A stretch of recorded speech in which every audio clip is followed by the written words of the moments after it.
अपने इस लेक्चर में हम नेतृत्व की शैलियों के बारे में चर्चा करेंगे।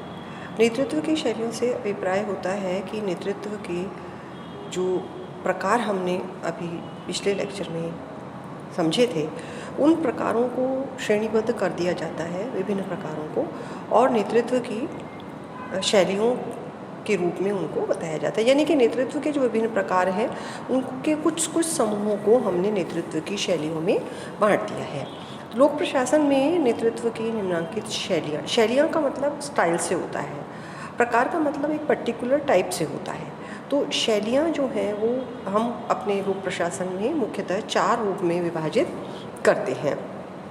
ये हैं अधिनायकवादी नेतृत्व शैली, स्वेच्छाचारी नेतृत्व शैली, स्वच्छंदतावादी नेतृत्व शैली और लोकतांत्रिक नेतृत्व शैली। जो अधिनायकवादी नेतृत्व शैली है वह भय पर आधारित होती है, यानी कि इसमें जो भी नेतृत्व करता होता है वो नेतृत्व अपने अधीनस्थों को विभिन्न कारणों से भयभीत रखता है, जिसमें उसकी सत्ता जो उसके पास है, उसमें जो उसके पास दंडात्मक प्रावधान है उनकी वजह से, उसकी शक्ति की वजह से, या वह अपने अधीनस्थों का कितना अहित कर सकता है, इस भय से वह लोगों अपने अधीनस्थों को आतंकित रखता है, परेशान रखता है, भय से भय परिपूर्ण रखता है और यह उम्मीद करता है कि वो जो कहे उस बात को वो एज इट इज़ फॉलो कर लें। इस शैली को हम अधिनायकवादी शैली कहते हैं।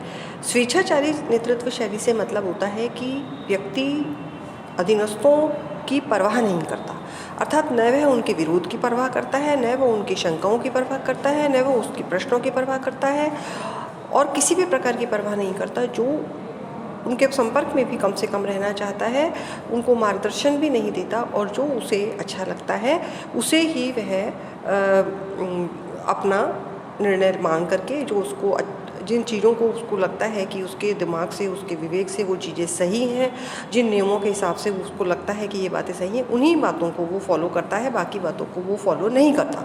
यानी कि अंतिम निर्णय हर स्थिति में वह अपना ही ऊपर रखना चाहता है। इस शैली को हम स्वच्छंदतावादी शैली कहते हैं।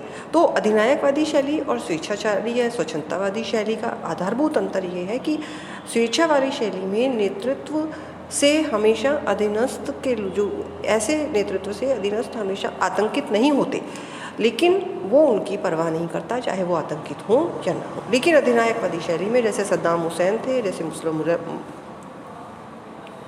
मुसैलनी थे, ये लोगों से लोग डरते हैं और डर के कारण उसके सामने समर्पण कर देते हैं। इसके बाद में आपकी स्वच्छंदतावादी शैली आती है। स्वच्छंदतावादी शैली में ये होता है कि व्यक्ति अपना आप अधीनस्थ अपने हिसाब से काम करते रहते हैं, वह अपने हिसाब से काम करता रहता है। कंट्रोल, मार्गदर्शन कम होता है और कंट्रोल की भी मात्रा कम होती है और वो अपने अधीनस्थों से न्यूनतम संपर्क रखता है। यानी जो आधारभूत कार्य है संगठन के लिए बहुत ज़रूरी काम है, उन कामों को वो प्रायोरिटी पर रखता है, लेकिन बाकी और बातों के अंदर, छोटी बातों में और सब चीज़ों के अंदर वो ज़्यादा अपना दखलंदाजी, ऐसा नेतृत्व नहीं रखता। तो व्यक्ति सब अपने अपने स्वतंत्र रूप से जो बेसिक कार्य हैं वो संपादित करती है, यानी कि क्वालिटी ओरिएंटेड परफॉर्मेंस की बजाय क्वांटिटी ओरिएंटेड चीज़ जो है, जो निश्चित नियमित काम है, उनके ऊपर उसका ध्यान रहता है। इसी तरह से लोकतांत्रिक नेतृत्व जो होता है वो उस शैली के अंदर विचार विमर्श किया जाता है, अधीनस्थों की राय का सम्मान किया जाता है और सभी को यह महसूस कराने का प्रयास किया जाता है कि जो भी वो हैं लोग काम कर रहे हैं वो सभी संगठन का महत्वपूर्ण हिस्सा है। तो इसमें जो भी निर्णय लिया जाता है उसमें सर्वसहमति सबसे महत्वपूर्ण होती है। तो उपरोक्त तीनों शैलियाँ प्रशासनिक संगठन में उपयुक्त नहीं मानी जाती। जो ऊपर की 3 शैली हैं, अधिनायकवादी, स्वेच्छाचारी और स्वच्छंद वाली, प्रशासन में निर्णय कानून से ही किए जाते हैं, किंतु लोकतांत्रिक प्रक्रिया से कार्य करने का अर्थ होता है कि संगठन में एक सहज और संतुष्टि परक वातावरण बन जाए, यानी संगठन के हर व्यक्ति को ये लगे कि उसकी राय शुमारी की जाती है, संगठन में उसका भी कोई निर्णयों में सक्रिय सहयोग है। तो नेतृत्व की श्रेष्ठ शैली जो होती है उसको हम लोकतांत्रिक शैली मानते हैं। तो इस प्रकार से